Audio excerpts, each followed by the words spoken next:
they initiate a shame, trauma, dissociation, denial, shutdown protocol that does one of two things. It either isolates the child to where anytime the child is feeling or thinking these kinds of things, they're sent to their room, they're hit, they're beaten, they're turned away, they're ignored, tuned out, completely. My mother was a master of being right there in the room, and you'd say, a completely coherent, intelligent sentence and this, that, and the other, and she would say, And every time you check, she had no idea what you'd said and no idea where she was when she had no idea what was said. And she was a committed vacuist, leaving. No, and the only time she got really mad was if you actually asked her to be present in the moment. So they had to decide whether to be comfortable in a delusional reality where you didn't exist, or being the object of hate and anger because you pulled her out of her dissociation from some place that she would not go into with language because it was correlated with some childlike trauma. So there's no support, no bonding. And with no support and bonding, no mirroring.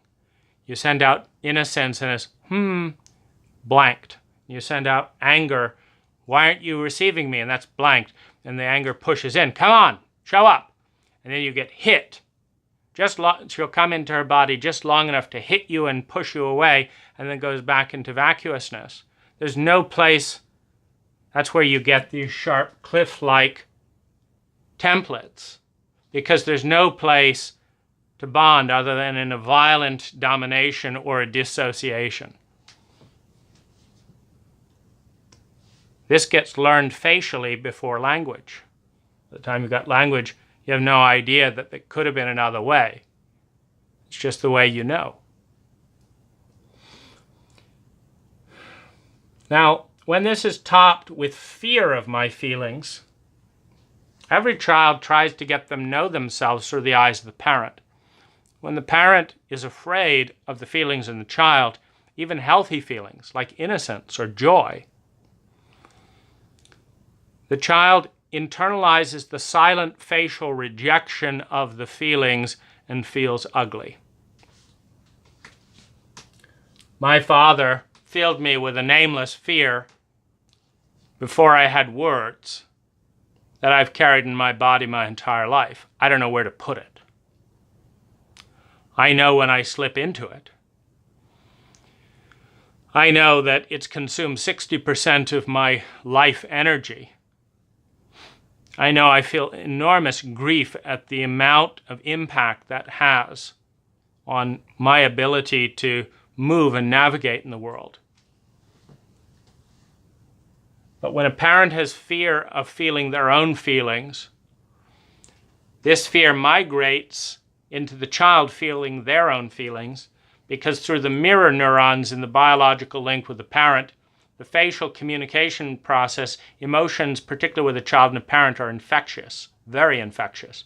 So the best way that Michael, he never really felt like my dad, so I called him Michael.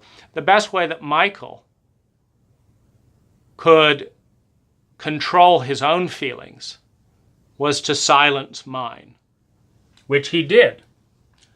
First, by facially communicating that there was something awful so that I was afraid of my own feelings as well. Then by not giving me a template around my feelings so that I was clumsy. It'd be as if a child was trying to walk and they were in chaotic like soup.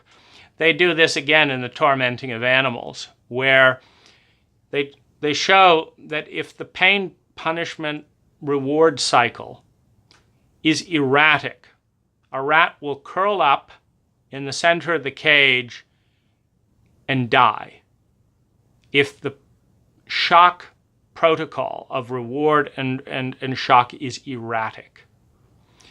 If it's consistent, meaning you always get shocked if you touch this and you always get a pellet if you do this, they will learn to do anything.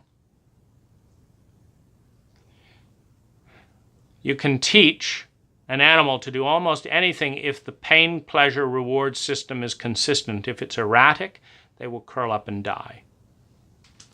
You can't develop anything but an erratic thing when feelings terrify your parents. You're given no baseline. And then in an American culture, isolation from all relatives. My parents thought they were being very new agent and evolved by moving off into the wilderness as two emotionally illiterate, traumatized, dysfunctional hippies, to where if it wasn't going to come from them, it wasn't going to come from anyone else. When the only message is don't have feelings, don't create data, the instrument starts becoming dissociative and goes haywire and starts sending mixed signals. It can't attune.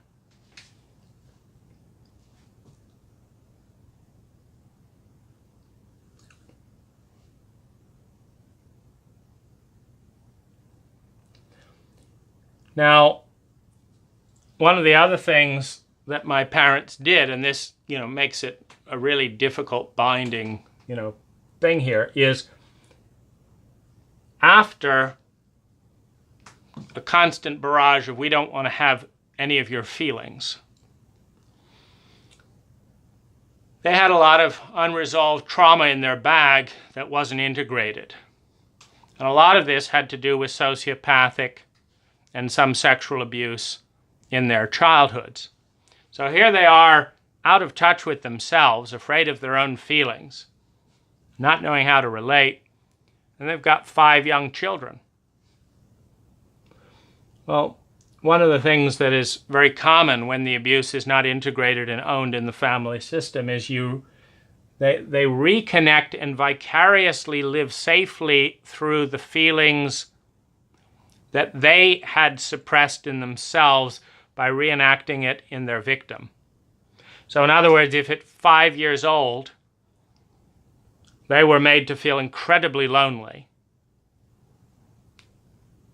all of the expressions of loneliness were banished as being completely unacceptable. And they were told to cover it with "you're lucky and you're happy in this family," and to live as if that were true, so now you've dissociated. There is a lonely, terrified 6-year-old who's been waiting for companionship for the last 30 years. Now you see the face of a 6-year-old in front of you. And if you haven't done your work to integrate that system, you will feel an unhealthy bond by reenacting the abuse in your child so that your child feels the same repressed feelings of the abandoned 6-year-old inside. So my parents began doing abandonment and shame and fear games with the children. And it gave them a certain sense of safe contact vicariously to their own wounded children on the inside. So my mother would push us past our limits physically. And she would be happy. This would make her happy. And she would love to play abandonment games. "I'm never coming back," or "run away from us in the forest," or "out in the wilderness," because that's healthy for your children, right? Get away from the city. 5 years old, wandering around. "Where's mom and dad?" They think it's so funny to hide behind trees.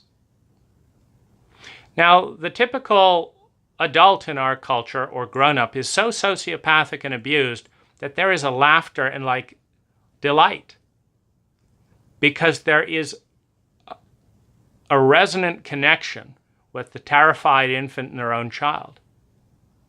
How can you not understand from the face, from the tears, from the panic and desperation of your own children that this is an abandonment trauma and an abuse of power in a relationship that without the daily care of the parent, you are dead? How can you not deal with that? And yet, it is a trauma you will see over and over again administered to American children by parents that find aliveness and vitality in the terror, in the shame, in the anger and the hurt induced in their child.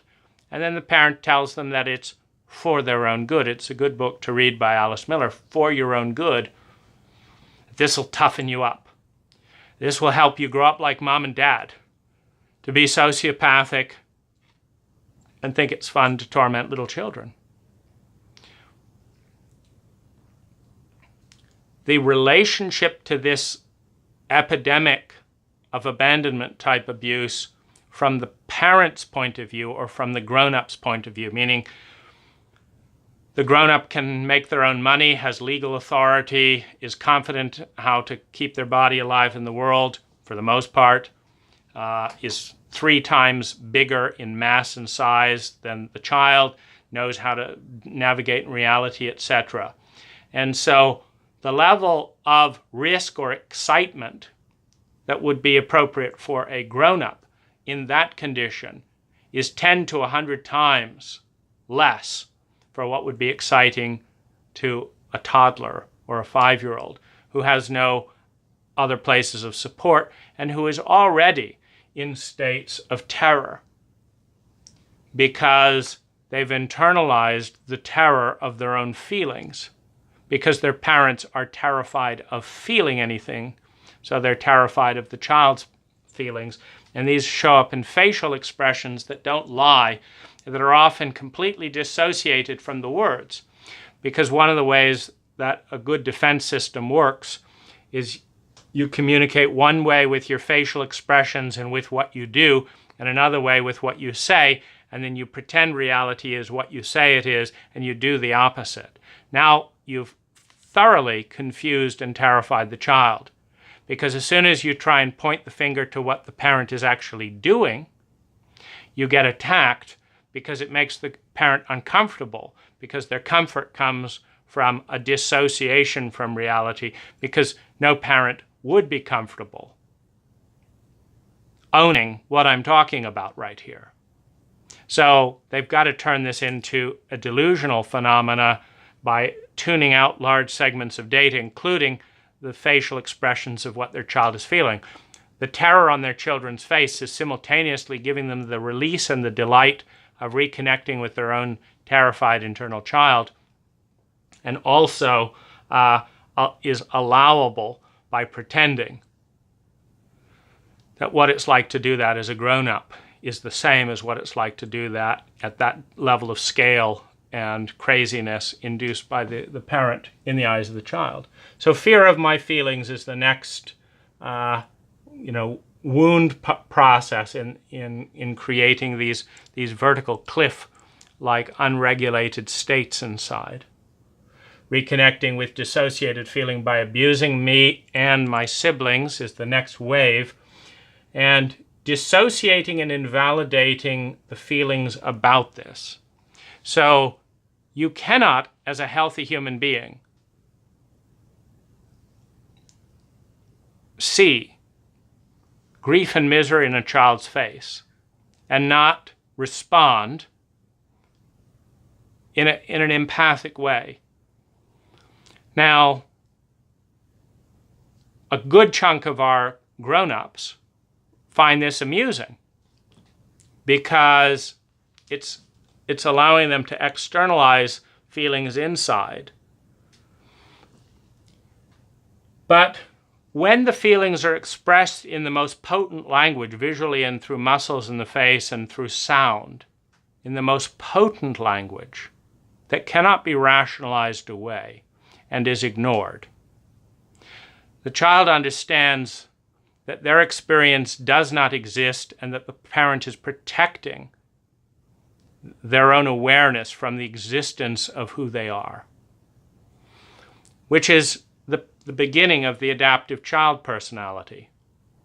Meaning when a child understands that who they are in the most potent and real language of all time, facial expression and sound, is disowned willfully by the parent, in order to facilitate the release and the need of the parent to feel good by having the child express the emotions they can't deal with in themselves.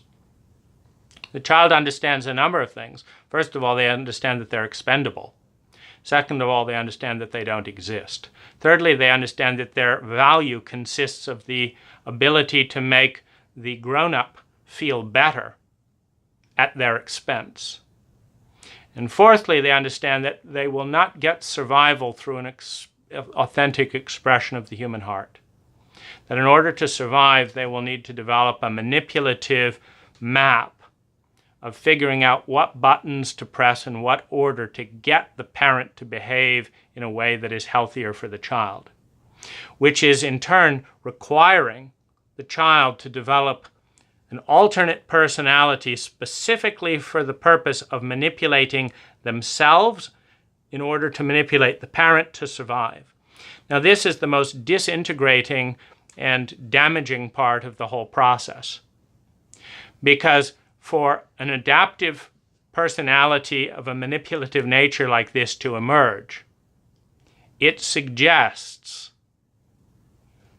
that the child could not find a way to stay present in their feminine, authentic expression of feeling and facial expression and get their needs met at a level of trauma that they could handle.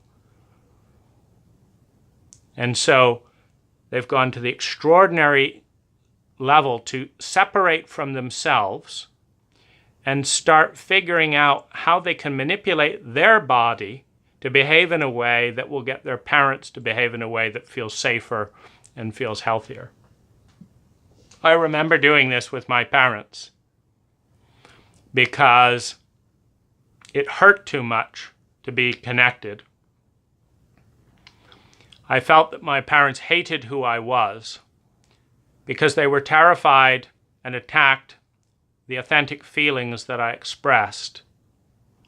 And so I started putting on masks and became something that was not threatening to my parents, which was something that they could engage with so that I could pretend that I existed and mattered by occupying that role.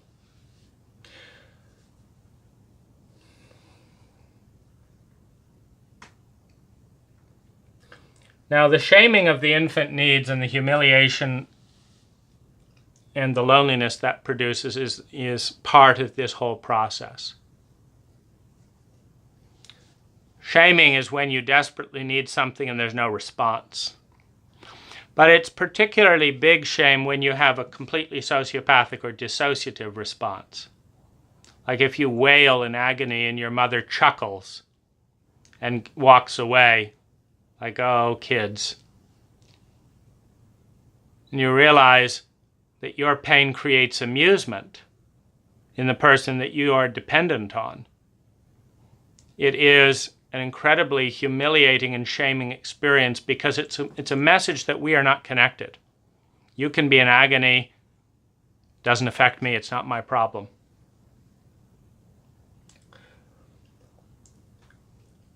Mental insanity gets added as, getting older.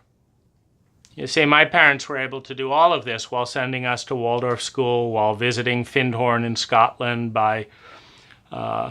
while traveling around to luxury islands in staying in a luxury villa in Cyprus, while reading Shirley MacLaine. That shouldn't be surprising in retrospect if you actually interview Shirley MacLaine's child and look at the intense degree of shame and childhood abuse that Shirley has zero remorse for, because it's of course all about her and not about the child. But this is a profound sociopathic violation, because when you have a child, you're choosing to begin a relationship in which it's a one-way relationship of complete dependency. And so if you have that casually without respecting the feelings that induces, which are incredible deep need, and the child is going to attune to everything in the adult, even if the adult doesn't attune to anything in the child. It will create a message of deep shame and worthlessness the message that I have to attune to you to exist, and you don't even want me to exist because I get in your way. A message leading to a phenomena where human beings are among the few species on the planet to commit suicide in large numbers, particularly in Western culture. The mental insanity comes when all of this goes on and is masked by the latest New Age jargon. When you go to a psychic and the psychic says how wonderful and beautiful the mother is and blah, blah, blah, blah, blah, and all you know is you're terrified and you don't exist. When, your mom's reading the latest forgiveness book by so-and-so, and when you start complaining about something, they explain how you should forgive them as opposed to them doing anything that would help you feel that you matter. The mental insanity of you should feel grateful. That's a great one. You should feel exactly what you feel. That's real. What one can say is that for a healthy position, it's unhealthy for an adult parent to be in such a codependent relationship with their child that they're terrified of their children's feelings. That doesn't mean that a codependent grown-up child who's in an abuse system and an abusive culture with no psychological support should feel anything but hatred to their child. When one says should, it's more they shouldn't have had a child in the first place if they're not able to honor the fact that behaving the way that they're behaving has a 90% chance of decimating the esteem and dignity of their child for life. But the mental insanity and the New Age thing works in two ways. One is the willful blindness of my parents. They couldn't make mistakes, which meant that their mistakes were always the children's mistakes. So you see that in language, whereas Michael would say, your mother, and then he would list a litany of faults in Sherilyn. Your mother, da da da da da. Now, if things were going well, it might be his wife. But if things were going bad, it was my mother. And, he was a child who needed his children to be more mature than he was. And he'd punish them if they weren't, and so they took on the load. But of course, this was not anything to be appreciative of. No, when he was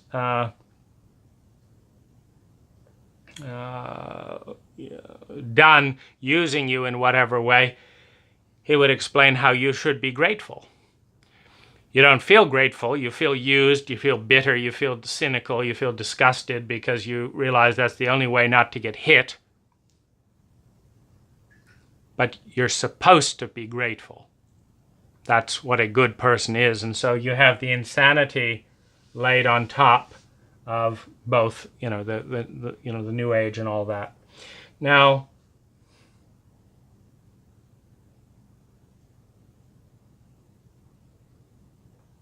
the adaptive personality colludes with the secrecy of the abuser in order to be liked. First of all, there is no adaptive personality in a healthy relationship. You know that there's no space for the healthy relationship when you find a child in an adaptive personality. And no, the child is not thinking, I think I would like to have an adaptive personality rather than be an authentic self. It's an instinctual learning about what is received and what is blocked in an environment where the child's need is for a sense of love and belonging, however crudely defined. Now, one of the things I found with the secrecy dynamic is, first of all, I'm the only one who knows that there are these dark parts of me that my parents hate and are afraid of that I'm hiding.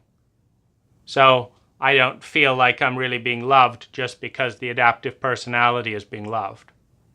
Secondly, what made my parents feel comfortable was for me to be a fool, an idiot, a sneak, a bit dumb, and to lie and connive and manipulate.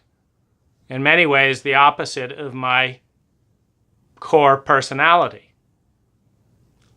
So the part of me that was in touch with myself by the age of 10 was very clear that I liked who I was more than I liked the part of me that was rewarded for behaving like shit by my parents. Because the more phony you get, and the more adrenaline addicting you get in an adaptive personality, the more it helps the parents avoid their own feelings. The more authentic you are, the more it leads the parents to their feelings. So when the parents' primary commitment is to avoid their own feelings and fuck the child, then they will gratefully train and reward the adaptive personality, even as they blame, shame, and punish it. This is a very mixed and confusing message. But we understand people from their body and their faces. So, for example, my father liked being whined to and manipulated into doing things because it made him feel important. Now, if you say, Dad, do you want me to whine and manipulate you into doing something? Because I said, can you do this? And you said, well. And then you've set it up so that the only way that you're going to do anything half decent is by the next 2 hours I've got to whine and whimper and pretend this and that and the other. And then you'll smile at some point because I'm so pathetic. And then you will do the thing that any decent human being would have done and just said, sure. But you need that drama so that you can feel important, one, and two, so that we can't have this kind of direct and honest conversation. So, okay, you want the whining protocol? Okay, now we know the key thing is to make you important, so let's go about this in a way that would make this really clear how important you are. And then, at the end of that, he'd be pleased with himself, and his face would show that. Of course, he wouldn't say it, and he wouldn't say, thanks for putting on a disgustingly tedious mask so that I can feel important in a very bizarre, covert way without thanking you or anything like that. Because you could have just said, hey, I'd like to be told how important I am, and I could have just said it. We'd skip the whole 2-hour routine. But no. Having done that, one of the things that was also really important to Michael was to feel superior. And so it was really nice if your adaptive personality could be dumb in some way so that he could feel superior. And then he would humiliate that adaptive personality and feel further superior on that. But he would get attacking and critical and become a pouting 6-year-old if you started behaving like an adult and expecting him to. And so you have the adaptive personality that cannot tell the truth, and that colludes with secrecy to be accepted, liked, and to receive the bribes of the adaptive, the shame-based parent. And I started studying metaphysics, etc. at age 12, and it got me in touch with some parts of myself that I really liked. And what was so painful was that they were not welcome anywhere in my circle. My anger at my parents was not welcome. People would tell me that my job as a 12-year-old, as a 14-year-old, was to be more mature than my parents. And this would be expressed by lecturing a 14-year-old to how to understand and accommodate the parent's abuse cycle, as opposed to lecturing the parent on how to lift the shame and the insanity off of a 14-year-old. What kind of an idiot in a family system tries to get the 14-year-old to be more mature than the parent? But that was my experience when I would talk about the system. And partly because my parents weren't mature, they didn't talk about the system. So, my punishment for trying to voice the frustration, the anger, all of this was simply to be continually told how I should be feeling grateful and blah, blah, blah, blah, blah for all these other things, when those were not the readings coming in through the instrument, that does not enjoy being shoved into this level of insanity, and having my templates fucked up and watching my siblings be abused and this and that and the other.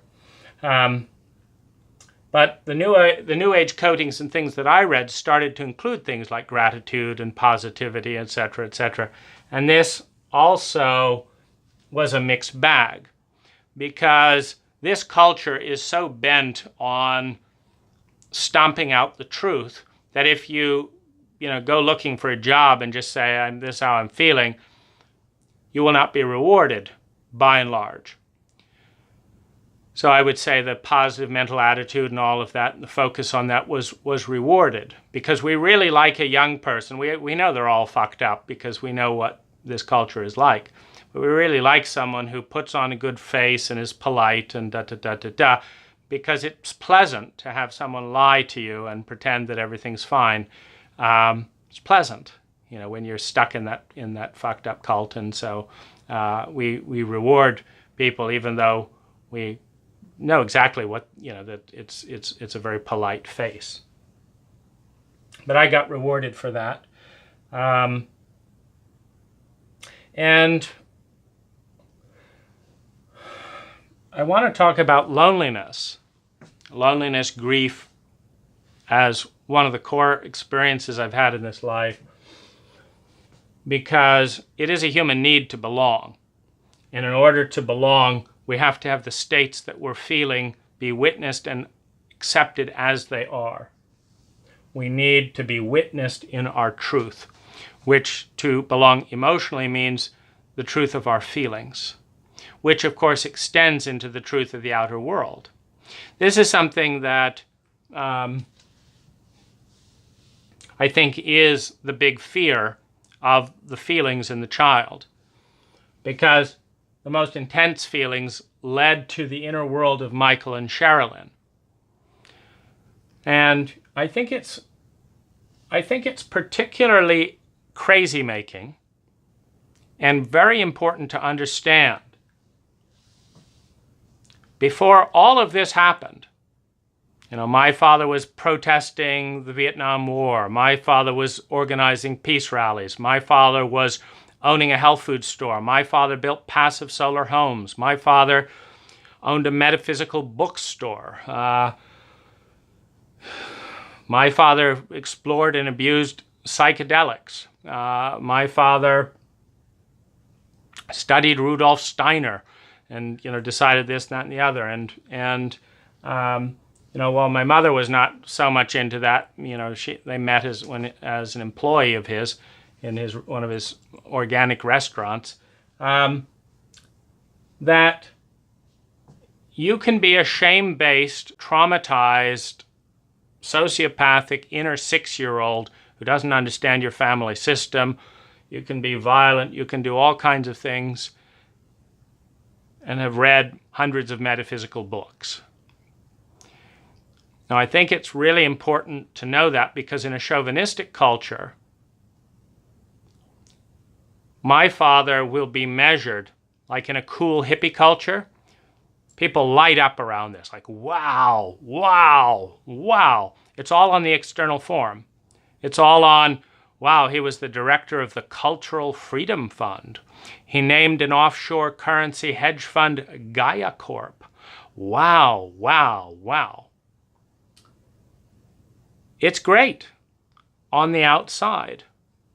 But when that is so dissociated and dissociative from what's going on in the inside, when on the inside he's a pouting, insecure 6-year-old who violently punishes anyone in a variety of different ways if they bring up any of his own feelings that he doesn't know that he's dealing with, then all I do as a child is listen to one person after another tell me how great my father is, as they all turn away from the lonely faces of the siblings, which tell the truth, or the pain face of Michael. Particularly as Michael got older, he had more pain on his face than almost any person I've met. But this cult is so dissociative that I would notice people could meet my father, see a face filled with generations of pain, and come out feeling positive about the whole thing.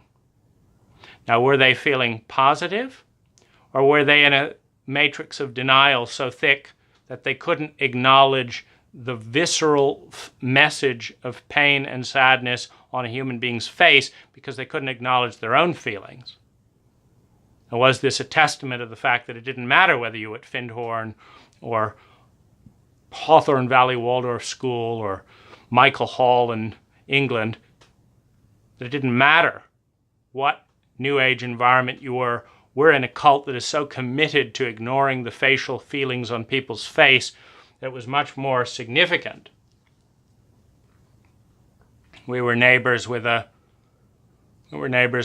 high-up anthroposophical lecturer on architecture. Probably not relevant to anyone who hasn't studied Steiner and the Goetheanum, but their whole matrix of, Steiner created this whole shape of architecture. And so he could travel the world and give witty lectures about anecdotes around this Rudolf Steiner and architecture and be heralded as, the best thing since sliced bread. Meanwhile, you couldn't talk about his feelings. And you look around the room and ask them to stop quoting reference points and, endless books of, in debating and measuring group hierarchy by who could quote the most cross-reference quotes from someone who's been dead for 100 years rather than who could have living relationships with human beings. And they get incredibly uncomfortable. So I think it's more dangerous when you have a severe mental emotional abuse cycle that's coated with a veneer that the prevailing outer circle of grown-ups are self-referentially touting as magnificent. How can you see the murderous rage in your father when everyone tells you how wonderful it is and looks away from his face? Because you can't look at his face. He's dead now, but you couldn't look at his face without seeing his pain.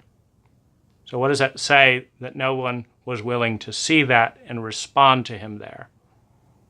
What does it mean that he can go from child to school to culture to work to studying the New Age and dealing with the world that was so committed not to see him where he was? So, as a child, we need belonging. And what we need to feel is belonging is we need one person, one grown-up, to be an adult and hear our truth without agenda. We've got to get it outside of ourselves without being seen as a threat before we can start developing a rapport and start maturing emotionally. And this is when you have the incredible power of one adult and the awareness of just how fragile the cult is. It's incredibly fragile because it just takes one or two words from one or two adults in a whole person's life to begin to give birth to the truth. But what do you do when going from parent to teacher, this is continually denied? What do you do when your grown-up parents and your grown-up teachers are more attached to their own comfort zone and show that on their face than they are in the truth of the human being who is developing inside? When the bigger mass has more need of the child's collusion than they have of the authenticity of the child. And by mass, I want to reference the fact that as long as a human being is linked in their survival to another group of human beings, a parent, etc., those parents have a bigger mass. First of all, the one child, two parents. But then when you have the legal authority, my father called the police on me at one point because the only way to get him and Sherilyn to stop hitting me was to establish a protocol of equal force. So again, when you have dissociative, sociopathic parents that are just lost in their own immediate needs, and they discover that using their superior mass, etc., and hitting their child gets them something they want in the short term, but it's not healthy. It's just what a tantruming 6-year-old grown-up wants. It's not actually good for the family. It's not good for the child. It's not good for them. But they've got a bigger body. They've got the legal authority, and etc. And so, so they were starting to violate several boundaries I was asserting in order to stay sane while I had to live in the house from 14 until I left at 17. And hitting me was not a problem for them. Of course, it was for me as a sensitive. And it helped suck me into the helplessness of the situation, which would then be exploited because my father loved to torment anyone who had feelings, so with humiliation. So I decided my best strategy would be to use equal force. So I let them both know, these boundaries, you don't get to come in my room, period, without permission. And 2, you hit me, and I'm going to do exactly what you did to me at the same level of force. Now, this was important because my mother was smaller than me. And so if I used my full force, I could easily hurt her. It wasn't the intention to hurt her. The purpose was to communicate a boundary.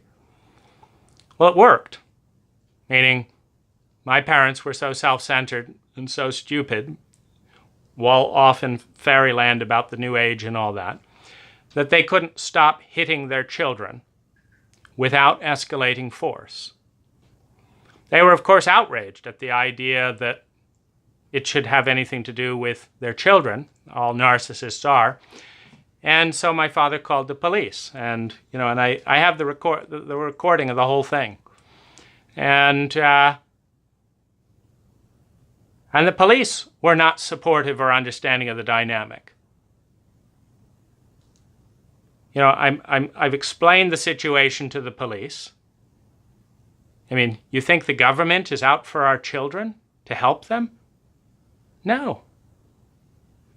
I've explained that I have never hit my parents, and I have no intention of hitting my parents, except to give back to them the violence they are giving to me in dysfunctional ways. It's not like I'm stealing the car, no. My father acknowledged at the time how much money I was saving him because I dropped out of Waldorf school to start studying useful topics. So no, this was just pure parental abuse that I was putting a stop to. And the police was focused on what's normal. It's like you understand you're living in your parents' house, you shouldn't be hitting them. It's like, yes, they shouldn't be hitting me either. If you can get them to stop hitting me in some other way, great. You want to arrest my parents for hitting me? Go ahead. If you'll come when I call, I will do that. But let's be clear. I'm not just going to be hit. It's because they're having a temper tantrum. They don't have to be parents. Well, the police didn't think this was going to pan out. There was a woman, and she's on the audio recording for an hour, and you just listen to the way my father's trying to play the victim and manage this whole thing as if it has nothing to do with him and blah, blah, blah. Poor him, and it ended. They left. My parents stopped hitting me. So naturally, I stopped hitting them, and that was the end of that. But that's also, it's like a 16-year-old had to be more mature than 2 of these new age fuckheads with the right to be parents just because they didn't want to wear a condom. And we think that's okay in this culture. 5 kids, 3 of us are suicidal. Meaning 3 of us are in so much pain around what happened that it would be a great relief to die. Everything I know about transcendent realities suggests that once the trauma in my body and all that releases and clears off and I don't have to carry all that stuff, it's a breeze. So it's what all of this started to get navigated with a lucid brain with a numb heart. Because every time I had feelings, they were ripped apart and humiliated by my father. I had one teacher at the Waldorf school that was sane, and she died in a car accident. That was my 3rd grade teacher, which was the teacher you bond to in a Waldorf school, your main teacher. She was intelligent and integrated, and she was there, unlike my mother. It was a very important relationship. She died, and I had no feelings. I was completely numb because I was thoroughly in the adaptive personality by that time, by age 8, 9. No one at the school knew how to deal with grief and dissociation and trauma. So when I acted out the numb feelings in the school, I was expelled. So again, the grown-ups don't know how to be adults. They don't know how to do their work and study trauma. Because I was acting out and expelled, then all the parents of my friends didn't want their friends to play with me. So now I'm expelled again. The incompetence of my parents, the incompetence of the school, the incompetence of the parents mean that I lose my teacher, lose my classmates, lose my friends all at one time to cover for the fact that these grown-ups don't know how to deal with kids. And they don't understand trauma. It's actually stunning how few people understand trauma in any sense of the word.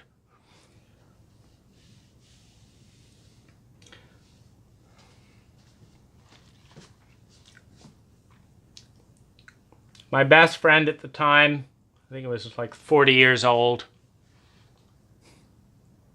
a flake. He could never show up. Was always in this dynamic of needing to nag him to show up in any way. It was miserable.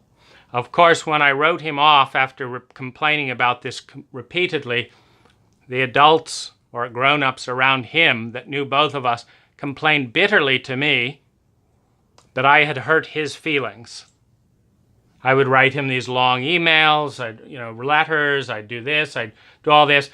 He couldn't respond for months, again and again and again. It just got so tiring, the constant message, everything's more important than you in response, and then it's just so boring.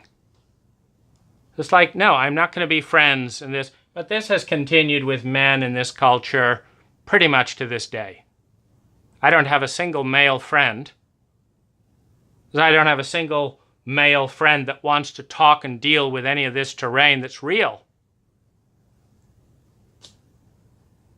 Football isn't a substitute. I don't want to drink. And I'm not interested in anonymous sex. And I'm not interested in hounding people. No male friends.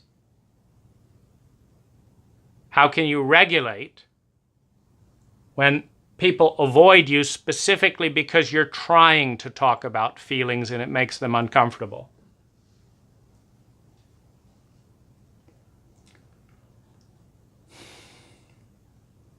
I think, I've been surprisingly lucky with women, given what this culture has to offer.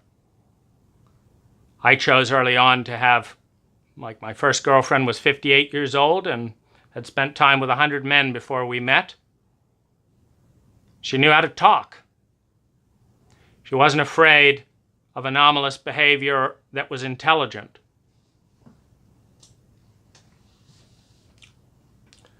But most of the female encounters I have do not want to deal with this emotional terrain. And many of them want to live in a world where men are like this in a way that has nothing to do with me, and I sit there actually having to argue for the right to exist because I don't fit their stereotype.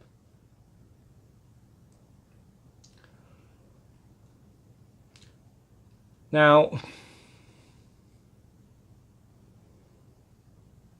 this is enough grief. There is enough pain in the room. There is enough grief in the room here. Because, of course, I'm not just talking about mine. I'm talking about you. I'm talking about millions upon millions of people. I don't look at this and say, wow, I really had it bad compared to everyone else. No. I look at this and say, in a number of ways, I had it better than you. Better than you. Better than you. In a number of ways. And in a number of ways, there's a whole variety of people who had things a lot worse.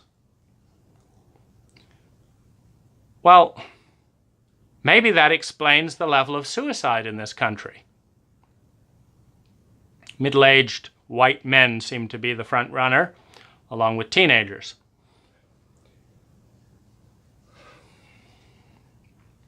When I understand that I'm surrounded by this kind of pain, one, and I'm surrounded by people that will do almost anything not to deal with it, two, and three, it will continue until it's dealt with, and four, the biggest reason I'm alone is because I refuse to pretend this isn't happening. And that makes a lot of people uncomfortable. Because this takes time to deal with. And people want to pretend they don't have time. How is it that a Native American living 500 years ago had more time to deal with their feelings than you? Seems like they're more intelligent. Seems like they're healthier. I wish I could have been brought up there. How is it that the Thai people have more time? How is it that the people in Copenhagen have more time? Seems more intelligent. I wish I was brought up there. Now, I did a lot of therapy because I was in pain and I was experiencing all kinds of things I would now call traumatic symptoms. Only I managed to go through this entire culture, New Age and traditional, and not even know what trauma was. So, as soon as I could save up some money, I tried acupuncture, I tried qigong, I tried massage, I tried, the whole Reiki and this and talking about this and, writing poetry and doing diary and meditating and doing inner child work. Inner child work actually helped a great deal. The channel Azaris introduced me to some meditations on healing the adolescent and healing the child, and I think they lifted roughly a third of all of this was lifted in that work. I did several hundred hours of inner meditation in my teenage years while being abused, and I think it helped a lot. I felt it shifting the course of the future, but it ran dry after a couple of years. I couldn't get the same aliveness and result, partly through hedonic adaptation, partly as just I'm repeating myself. I've gone back to these painful events over and over again, rewritten them, I don't know where else to go. And then discovering how much more pain is buried beneath that I'm hitting in my 40s. It's like, when does it end?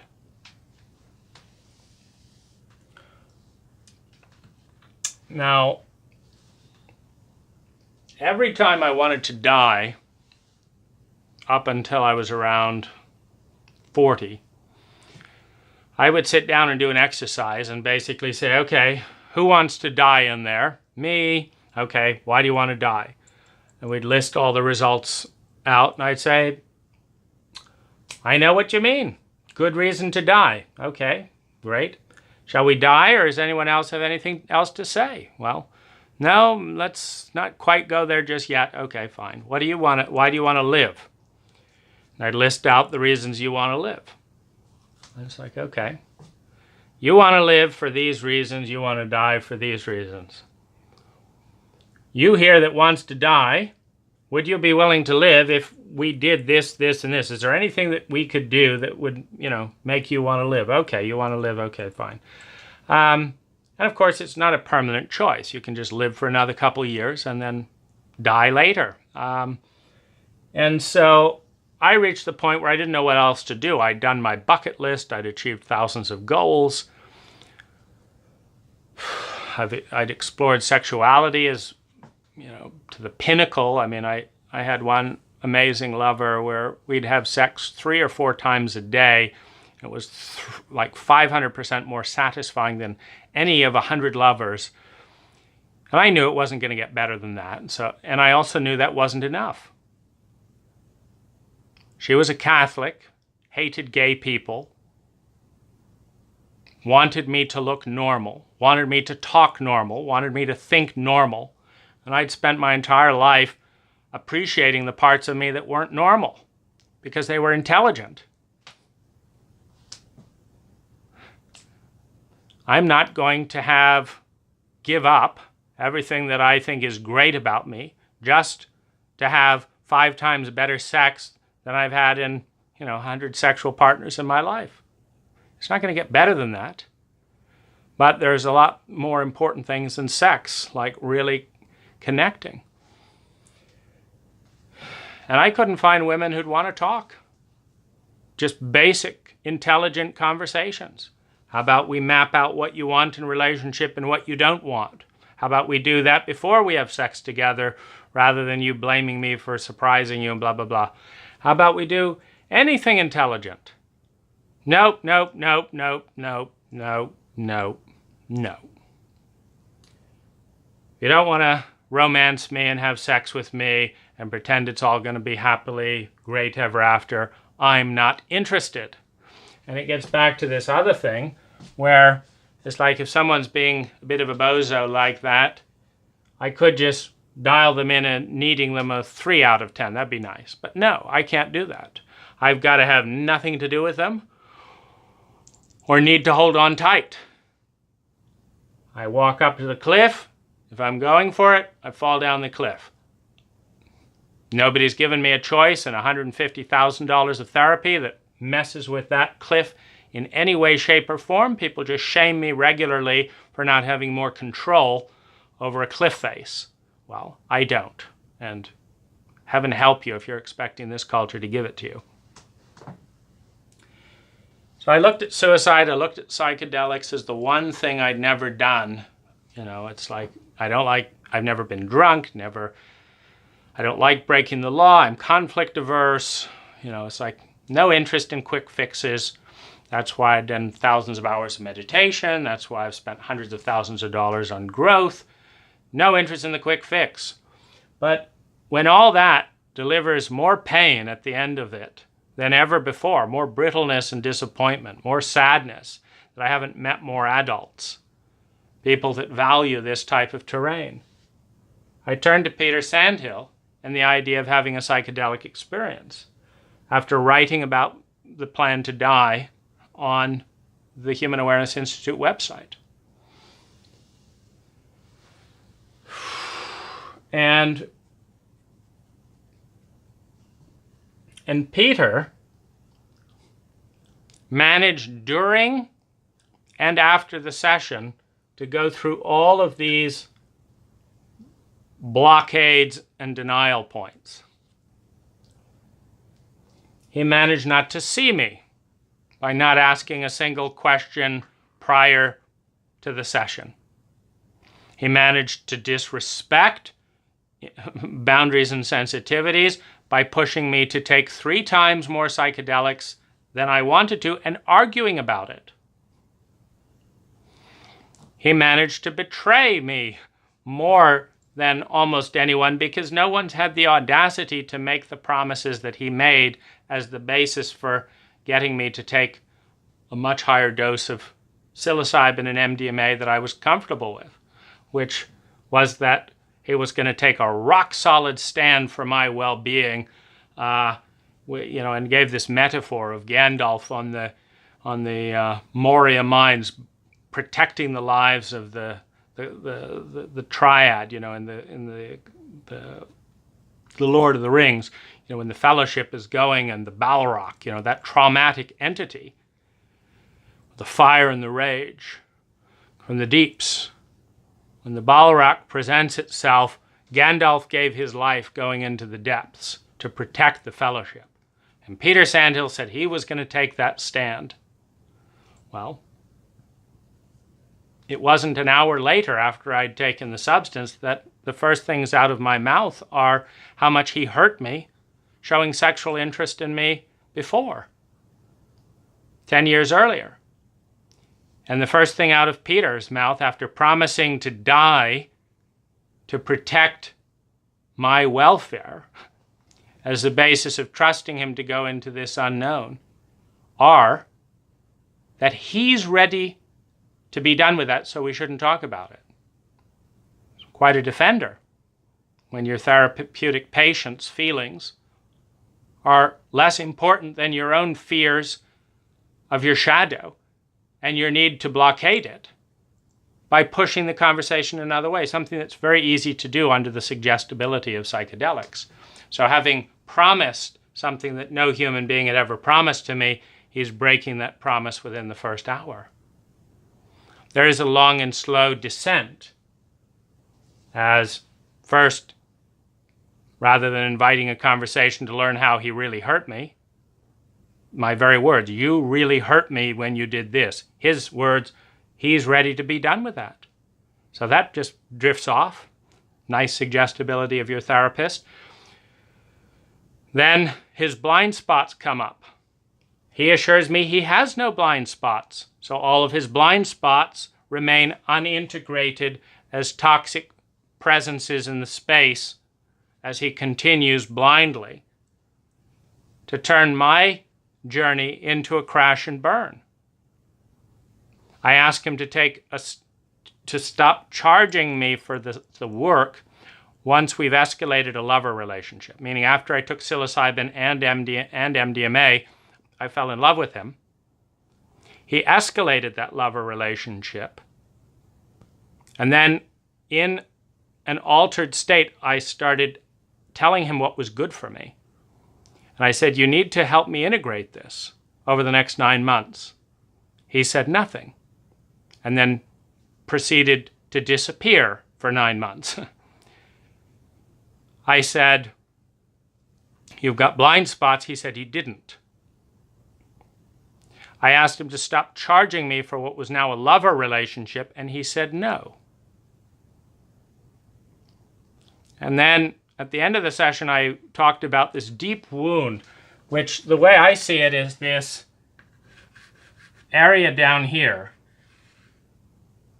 where you have the scene stuff up here and you have the shadow stuff that you're not allowed to ever talk about with anyone because nobody wants to deal with it because there aren't any adults around. Remember, the adult is someone that listens and invites the truth of the child and then responds in a way that lifts some of that weight so that the wheel can turn. When it's all dumped at one point on the wheel can't turn, so it fixates things. And this is how you create a perpetual childhood.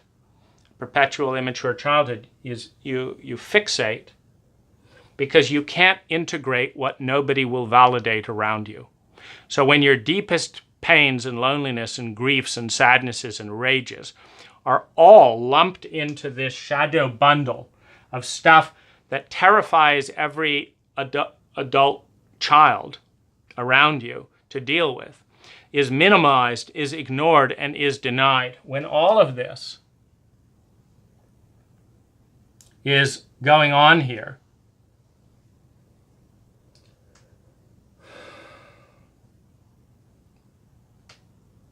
and it can't be talked about with anyone because it scares every grown-up that isn't an adult. and it gets pushed back on the child over and over again. The child gets overloaded and flooded with the denied and repressed emotion of everyone around them and can't integrate and decide anything what to do with it because it's not real until it has language, and it can't have language when everyone attacks the efforts to speak about it. So it lies like a tight, toxic bud that can't open to release the adolescent, the young adult, and then the adult that is capable, having voiced all of this and having lived it consciously, to decide what to do with it. So I've had a very lucid pattern recognizing brain as a compensating strategy to figure out through data how to respond to things while my feelings were all over the map.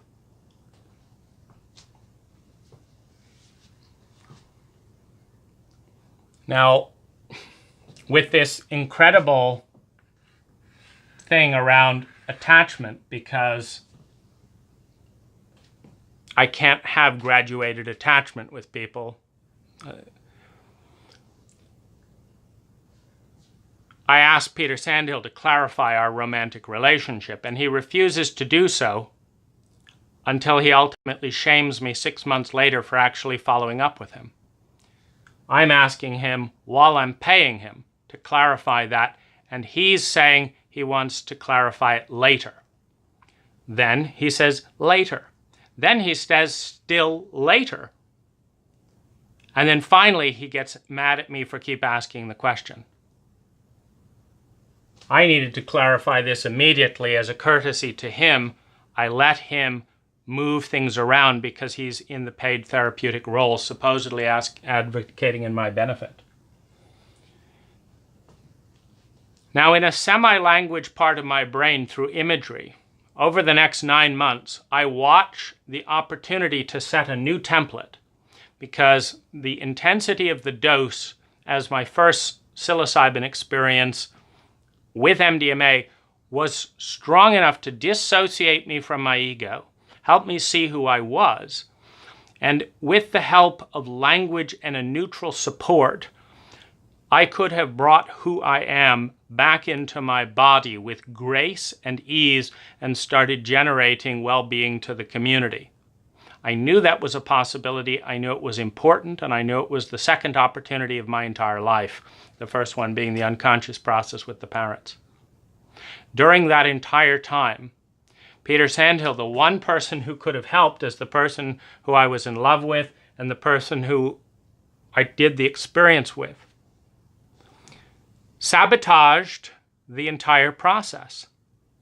First, by being late for our first session, the only time a therapist has ever been done that, without communicating. And then if that didn't freak me out enough, he then started going into how busy he was and started pushing things. Then he asked me to marry one of the most inappropriate and traumatizing women that I've ever met. And he kept insisting that this was a luminous future from his psychic powers. And he wouldn't talk about us. He wouldn't talk about integrating. He wouldn't listen to me. He would just keep reiterating that I should marry this woman. My one opening to relate to Peter was to pay him money to be advised on how to be traumatized again and again in the most insane manner. He would say things like, you need to talk to 2 of her relatives. And I'd say, Peter, this was his great psychic powers. I'd say, Peter, which relatives? He'd say, oh, I think they're in her immediate family. And I'd say, well, there's this guy who doesn't like me. There's this guy, and he doesn't speak English. There's this guy who kind of likes me and doesn't speak English and is busy. There's her father who doesn't want her to get married and doesn't speak any English. There's no one there who speaks any English. He says, well, all I can say is if you can talk to 2 of her relatives, I think that'll turn things around. None of these things panned out. $60,000 later, I arrive home exhausted, terrified of being guided into anything new. This woman wants to commit suicide. The family honor is in uproar, and it remains one of the most absurdly illogical relationships one could possibly have. All of the data was against it, except Peter Sandhill's great psychic power of this divine vision of the best opportunity for my life. And that's the only thing he would talk about. And I think partly because I needed to bond and had bond deeply in attachment, I needed to have some contact with him to stay in touch with that part of myself I'd given birth to. And he abused that connection to push me off inappropriately. Meaning, I don't think any sane person, psychic or otherwise, would look at the data points, which I kept careful record of, to say, wow, anyone would have benefited from that. An abuse of psychic guidance, just like the rest of the session. Peter, when I started to go into grief, and what happened was the part of me I was trying to give birth to began to go into a stillborn death. And I began to see images of rotting flesh and lumpish stones inside my belly. I was the feminine one in this homosexual relationship because he was insisting on steering things, so that put me in the feminine role. He dishonored my femininity in a profound way under the influence of psychedelics, just as he has dishonored his own femininity. And what could have been born was turning into a stillborn stone that started to turn into a deeper and deeper ache. Now, as I started to communicate this to him, he started shaming and avoiding me more and getting more tense, not telling the truth and not asking for help. I was abandoned repeatedly to protect his fear and his shadow. When I told his peers at the Human Awareness Institute,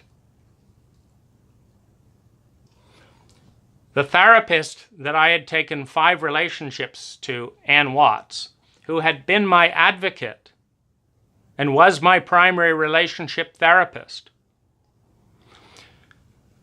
showed me an entirely different face of herself in this moment, which sent alarm bells off after I was already in trauma moving towards PTSD. She behaved completely differently than her normal self in such a way that let me know in words, in tone, and energy that her primary loyalty and commitment was to see that no one ever found out what happened here. And she did that by advising me to keep everything secret, by meeting behind my back, by not telling anyone in the community, and by encouraging me to do the same and telling me it was for my own good. Something that is a lie. When you've had nothing but buried secrets your entire life, it is never in your interest, in a healthy environment, to keep the abuse of your therapist secret.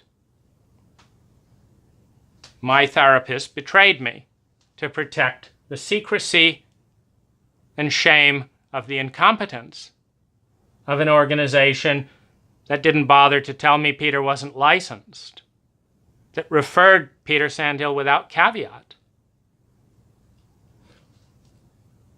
So taking this incredibly horrendous wound to the people who promised to make sure they were committed to a world in which everyone won, and the room of love, and teaching love and intimacy and healthy sexuality and good communication, they all decided that it was more important to keep this secret so as to facilitate Peter and Sarah's marriage and High's reputation, not by cleaning up their act, which they refused to do.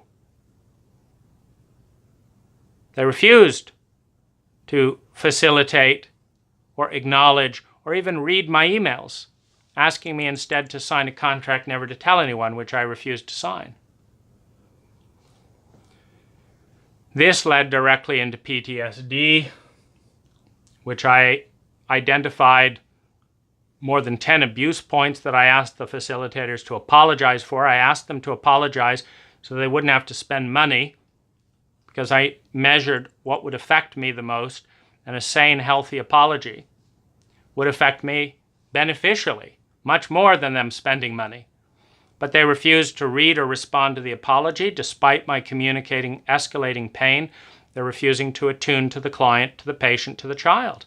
I am in a regressed child because I've never met an adult in this whole process who's willing to listen to the truth, validate it, and put their body and money where their mouth is. I had a shaman I was consulting with at the time. He said, "These guys sound terrible, absolutely terrible. Up, our session's over, pay me. You can come back next week and talk about how terrible it is." I said, "Steve, this is an organization. If they're that terrible, they're hurting other people. It's not personal. Help me to put a stop to this." And he said he was too scared. Another fucking coward. Now the grown-ups, happy to take the money to listen to how terrible things are. Not happy to get on the phone and protect the next victim.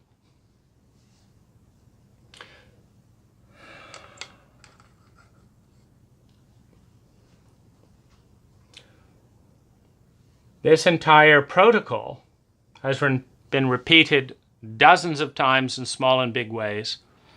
Psychedelics amplifies the impact, in this case, around 100 times.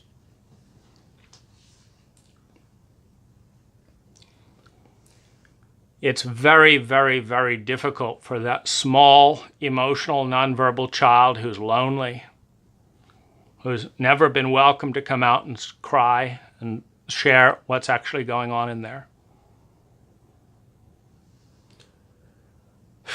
to come out when what he reveals is a 45-degree angle, meaning reality is heading this way, and what would bring well-being is about 45-degree angles from that.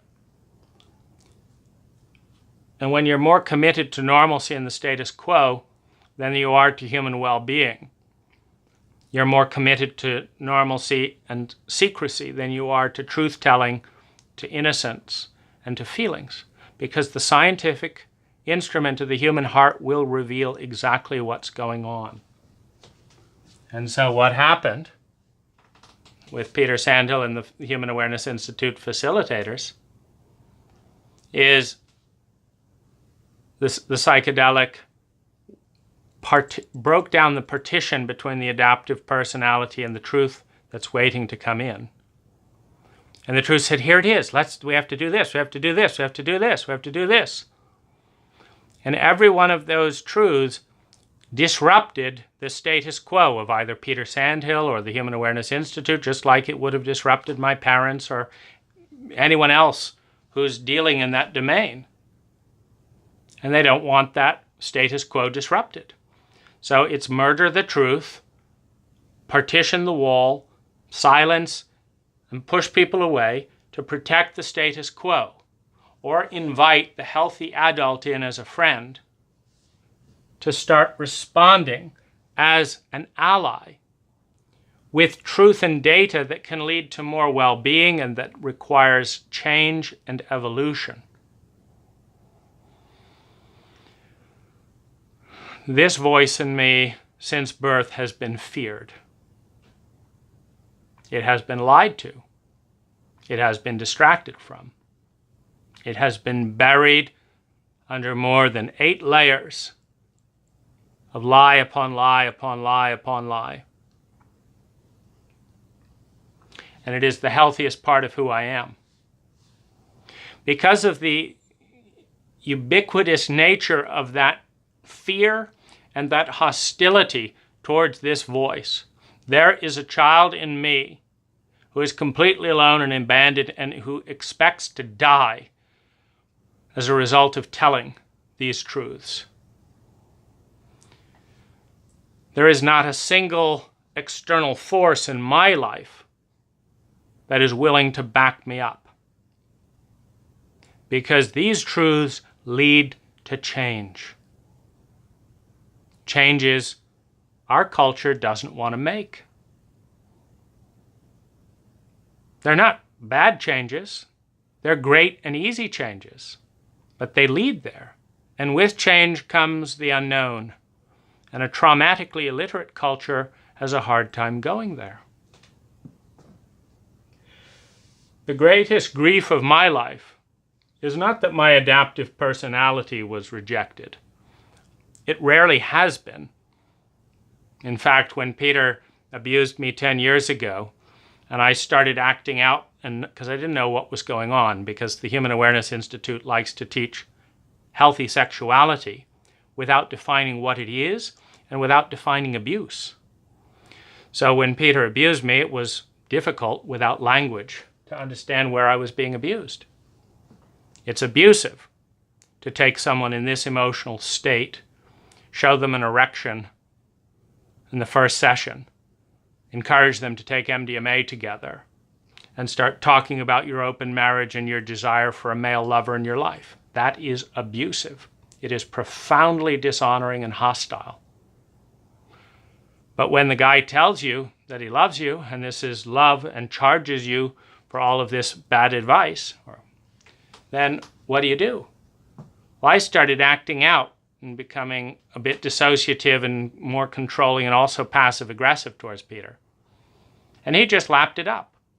He had endless room for my passive aggression, but he had no room for my truth. And this is, I think, ultimately the biggest curse of the dysfunctional parent paradigm.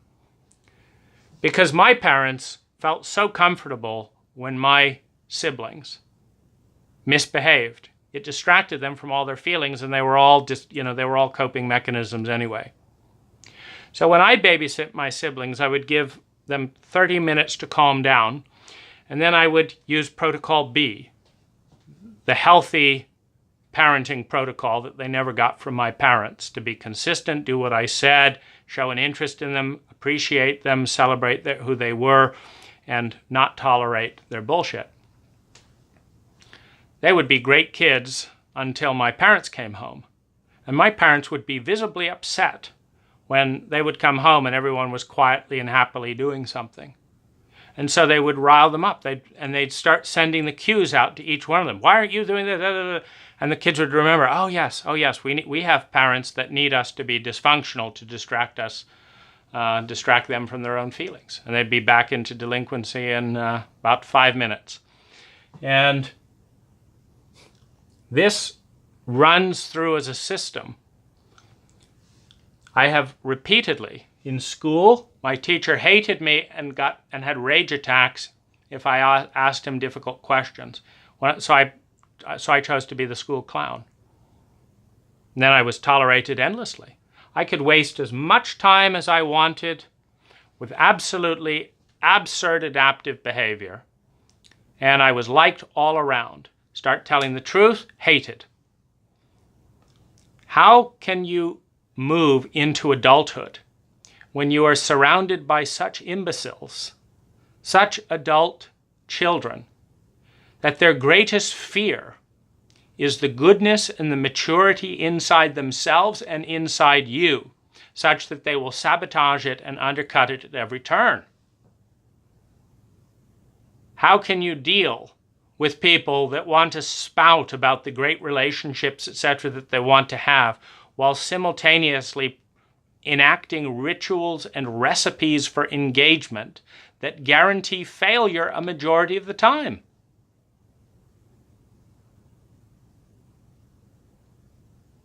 When someone will fight you to see what they need to see in order to succeed, but get into bed with you and reenact the same dysfunctional patterns for the 100th time, thinking this time it's going to be different.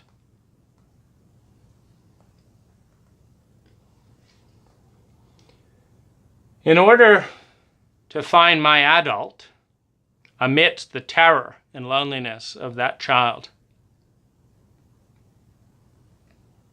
I've had to face the fear of death on all sides for telling the truth. And I've faced that fear every single time I've made this video, which is now over 1,000 videos.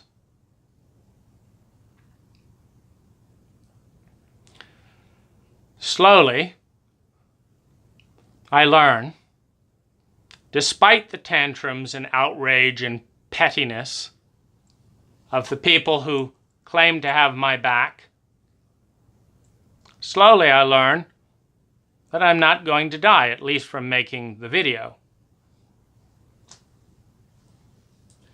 My body still has that message. A wound came up around this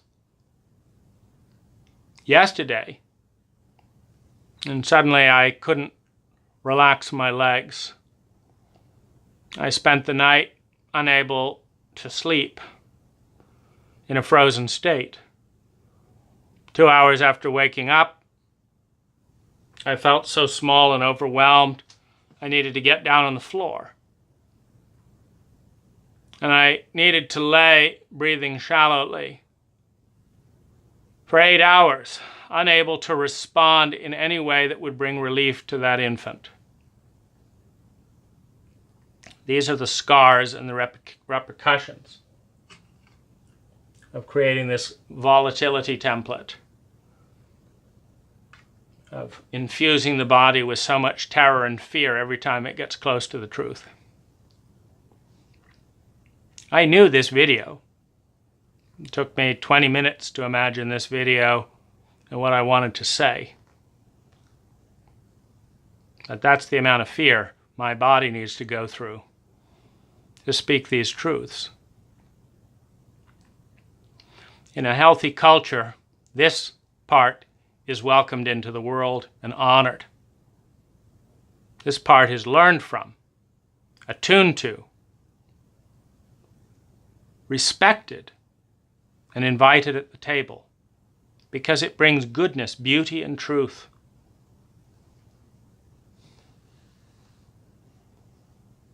We are not in such a world.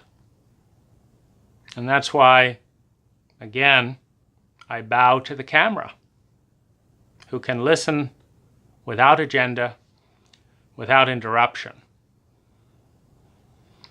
without defensiveness and furious facial expressions about needing to interrupt and say things that shut down this flow. A camera is more neutral, more gracious, more intelligent than any grown-up I know.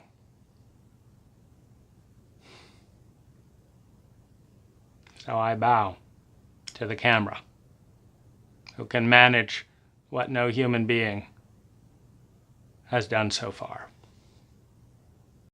I realized there was a loose end relating to this unregulated vertical jump into the deep wounds, the attachment needs, the emotional vulnerability of the child. And the relationship with a therapist.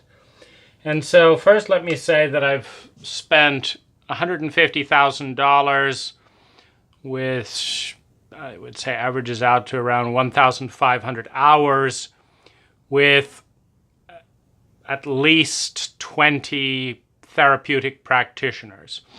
Now, if we step back a moment and understand what we're dealing with, since these are people that are not doing massage or surgery, we're looking at mental emotional medicine. And in order to know what is medicine and what is toxicity, we have to understand the underlying asymmetry or unbalance. Basically, if the body is leaning heavily off to this side, anything that pulls you this way is medicinal. Same with the other side. Same with, if you're too dissociative, anything that helps ground you is medicinal. So we're looking to come back to the sphere, to the center, which is the most elegant shape that we are aware of. And medicine is that which restores wholeness, that which restores symmetry and balance.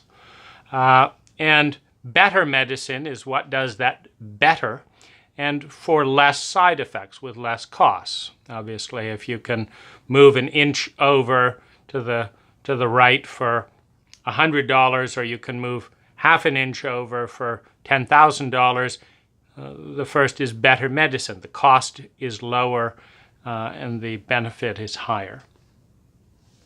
Now, it's very difficult to understand just why so much talk therapy has been so unhelpful and so unchanging of the core templates without being aware of this cliff of unregulated energy, where it's either dissociative on the one hand, or it's filled with need and panic and loneliness and ache and all of the suppressed feelings of the child that have never been validated. So the first thing to understand is that the lake of dissociative energy is really big, and it's bigger than the conscious self can deal with at a given moment.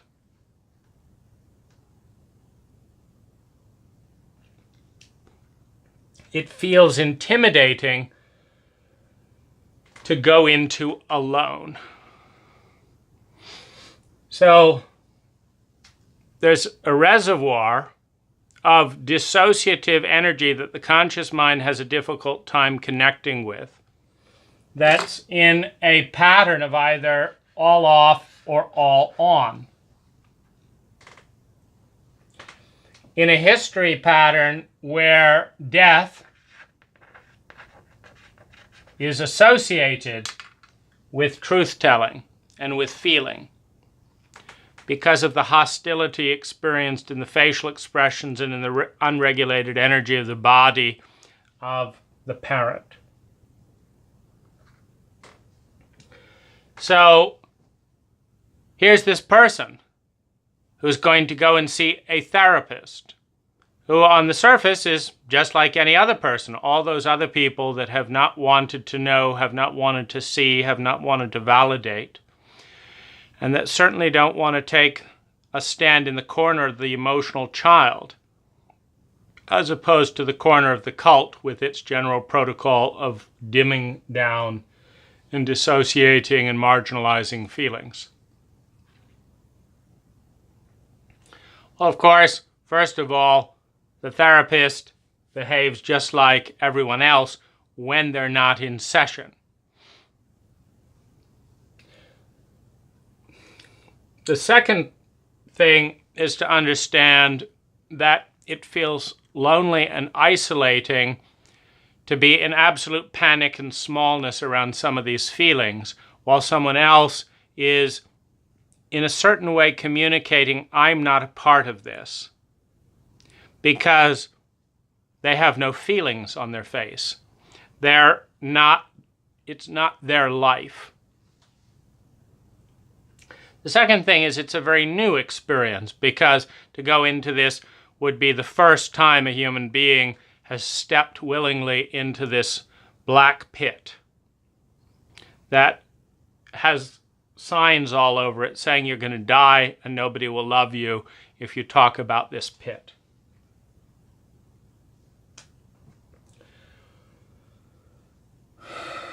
Now,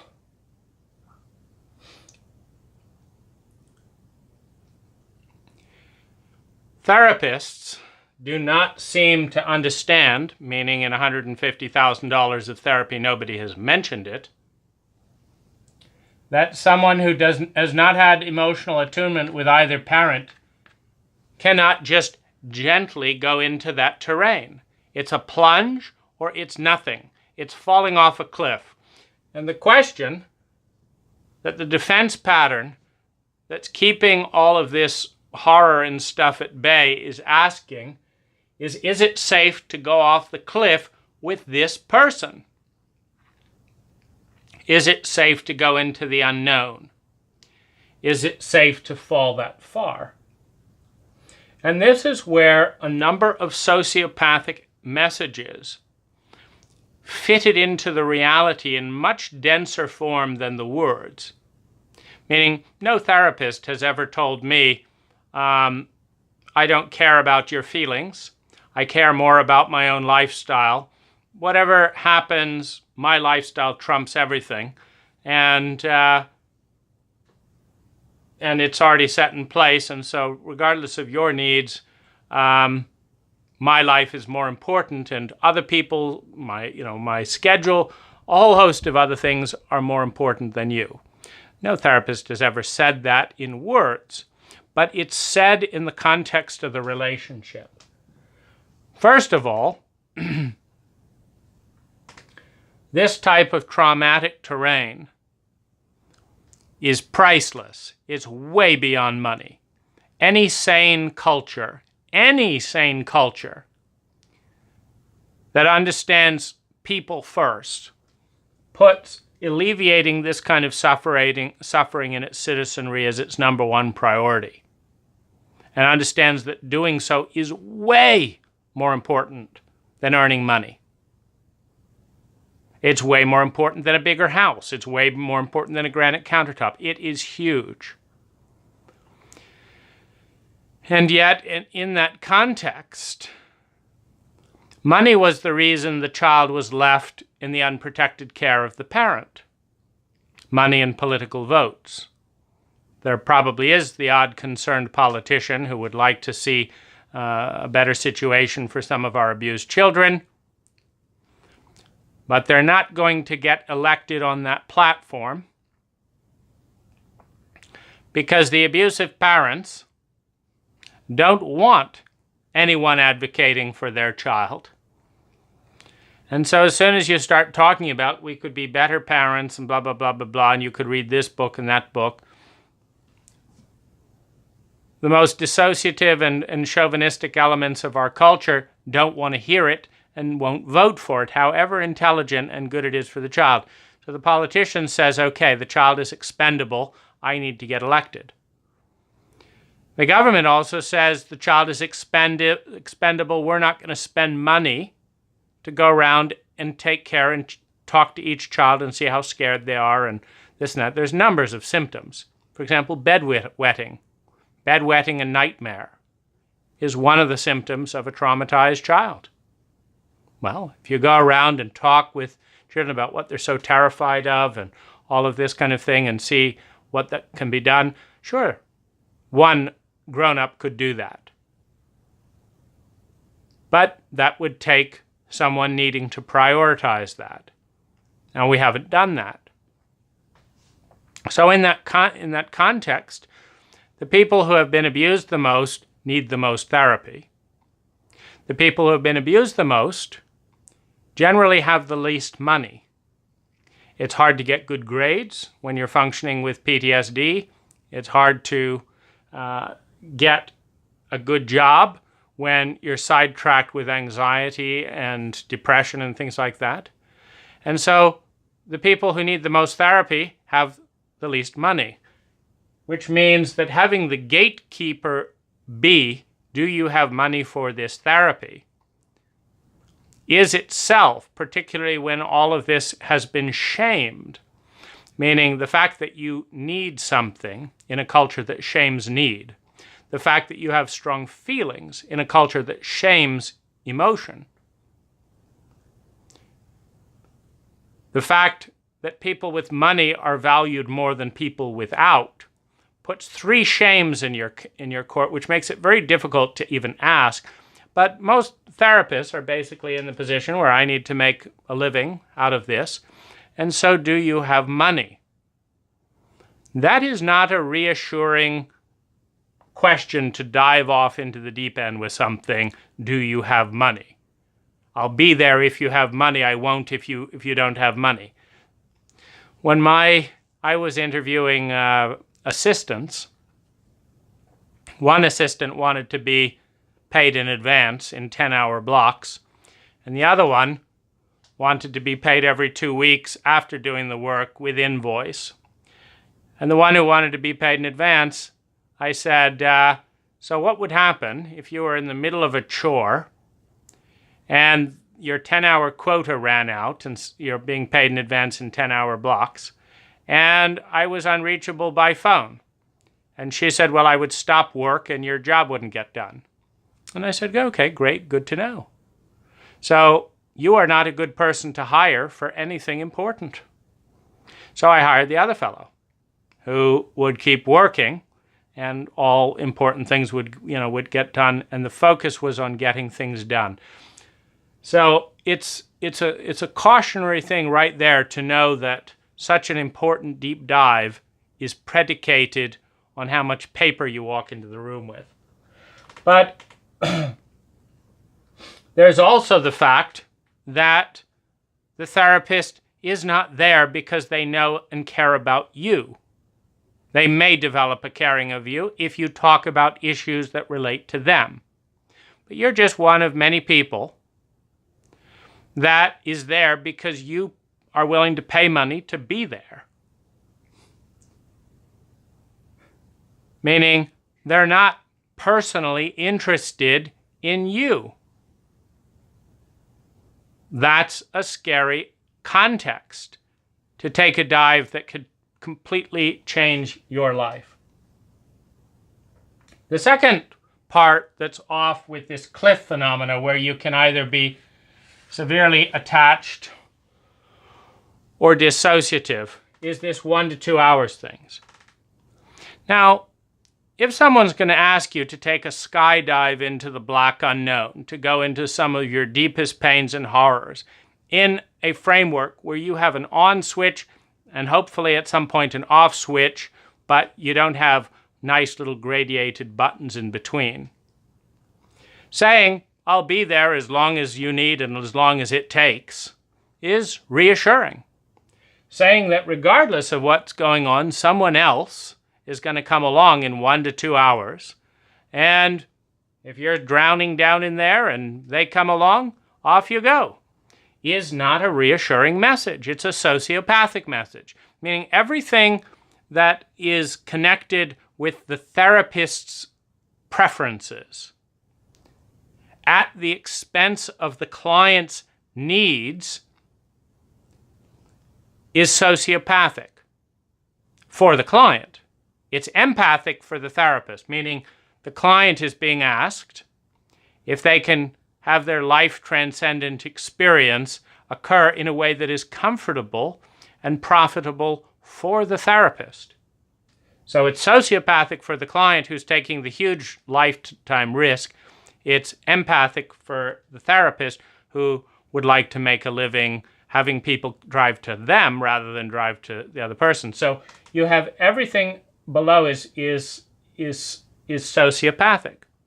So first of all, if you're going to dive into the deep unknowns and you're not sure you're going to surface in 2 hours, it might be nice to do it in your own house. Because then, if you can't drive or you can't function or you're in a wordless state, etc., you're at home in comfortable terrain and perhaps someone's there to look after you. Well, that would require the therapist to actually get in their car. We can't have that. Let's make sure that the therapist is comfortable so that she can make more money with people driving round trip to her and paying the full price as well. If you drive 3 hours, you still have to pay the full amount. If you drive an hour, it's still the full amount. It's what's good for the therapist's profit. The 1 to 2 hour time frame is considered like a default. There's no asking how much time is, for you to go into your deepest fears and some of this stuff. How long would you need to have this? It's like, okay, I have an hour for you next week. There's a default assumption that you're going to fit within this block.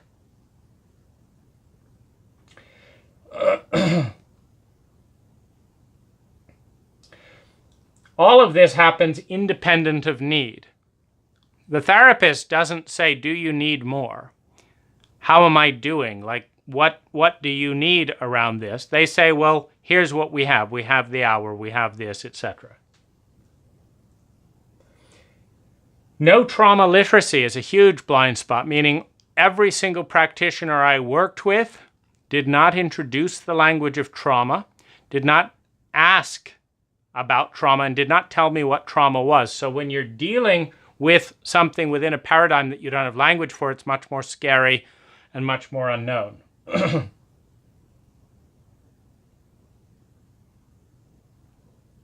Second thing, to go into this domain means an ocean of grief around things that I don't fully understand.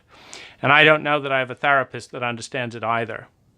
I want to know someone who understands it more than me, and it's hard to see that in a blank face with someone, taking notes or listening across the table.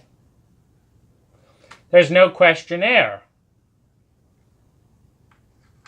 which means that there's no consciousness of the issues, meaning I have never been given an intake form that would draw awareness to the core issues. Never. So the therapist doesn't know what the core issues are, and neither do I, because it hasn't been asked, so it hasn't been answered. And in a don't ask, don't tell culture such as our own, there is a deep kind of collusion and an understanding that you don't just go into these terrains unless you want to get in trouble.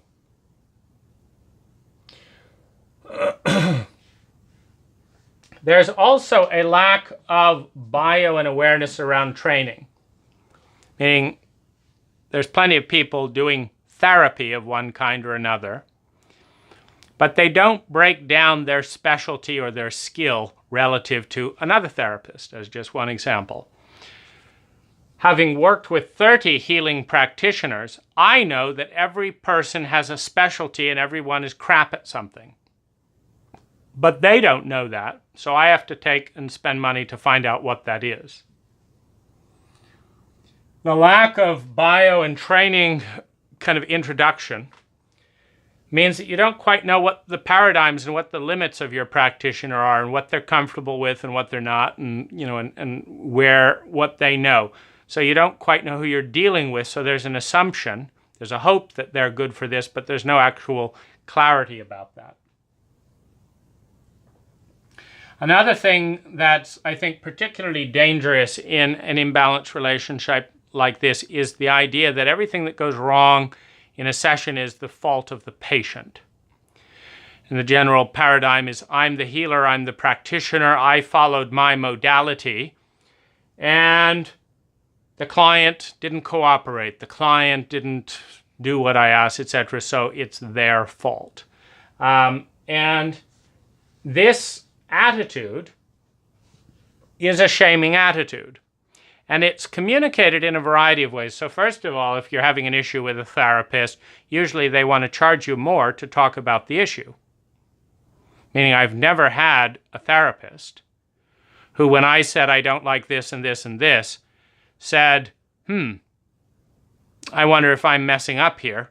When's a convenient time for you to talk about it off the clock? No.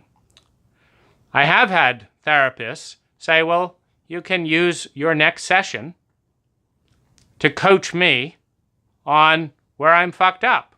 Although, of course, we both know I'm not really fucked up. We know that you have issues. So the assumption that the flaws are in the patient means that no matter that the more the patient brings up the flaws, the more fucked up the patient supposedly is, as opposed to more the healer might have to change. The other is the absurdity of our culture that's renamed secrecy confidentiality. So basically, the worst thing that you can possibly have happen as an abused child is to have nobody know about the abuse, nobody understand the abuse and its impact, and nobody care and support you to reintegrate. That's the worst thing that can happen. And the idea that the abuser has an extra shiny image because nobody knows what's going on, and so it's all the child's fault. That's the worst thing that can happen. And that's called the contract of secrecy with the abuser. Now, the therapist relabels this confidentiality. And what they basically say is, you can tell me how shitty your childhood and abuser was, and I won't tell anyone. And it's like, how does that help? So I'm going to pay you money because what I have to say is so terrible that you wouldn't listen unless I paid you. And you're the only one who can't change anything because you're not in my life. So it's safe to tell you because nothing will change. And it's very, very rare. I can't think of the time when a therapist said, hey, let me call someone up, bring them in, etc., so that people know what's going on here because you matter. So it's more of go tell the only person that isn't in the system, the therapist, as if somehow the reality will change just because the therapist who isn't going to do anything has now been paid money to hear what's going on. And finally, there's no refund for abuse, meaning, I was given PTSD by a set of therapists who, even after they admitted the abuse, didn't bother to give a refund. Again, in the thought that this all must be this great therapeutic experience. Maybe it was an important learning lesson for you in your life to hire a professional who didn't know what they're doing and wasn't licensed and have them systematically abuse you, so that you could learn how painful it was for abuse. And we're happy to provide that service. And if you want to come back and pay us some more money to talk about it, we're here for you. There's no abuse. There's no refund for abuse. For example, it's profound abuse that out of 30 practitioners, no one illuminated and told me about trauma. No one asked any questions, and no one said, oh, you're demonstrating symptoms of trauma. Read this book, do this, do this, do this, and this. That would have been empowering. That would have facilitated self-care and awareness. But apparently, that was too much work. So they didn't do it. All of this to say that in $150,000, I've dipped into this well less than 20% of the time with all kinds of caution and safety nets with just a few people and sometimes serendipitously. Because when you've got no regulated switch and there's just an on-off switch, the worst place to end up is in shame, over your head, deep in emotion that you don't fully know how to integrate, feeling terrible, worse than when you came in, feeling like you're in a burden because you'd like to stay and you need help, but they don't want to help you because they've got their next client. And you don't matter in any of that because they've just got to grind out their business, and so you've got to go. That is an absolutely horrific experience, which they will take zero responsibility for, and if you keep talking about it, you'll see little flashes of irritation on their face and all that because you're ruining their system. And the fact that they're ruining your state or your confidence or your ability to function is not the issue. You're ruining their day because their day was supposed to be 50-minute, 50-minute, 50-minute, 50-minute. And here you have had the audacity. You've already pushed into lunch break, and now you're still saying something. This is a completely sociopathic system that is highly weighted towards what's comfortable and easy for the therapist, and that throws some people into the deep ends. If they feel and see that, they won't go into it. And so the majority of the time, I haven't gotten anywhere near this terrain because I would have felt too shitty to walk out the door on schedule for the therapist, not on schedule for my feelings. And there's a lot of inching up to that terrain and very little awareness. Meaning, one of the reasons I'm saying this is I think I could talk with 100 therapists and none of them would talk about any of this thing or how it might make me feel.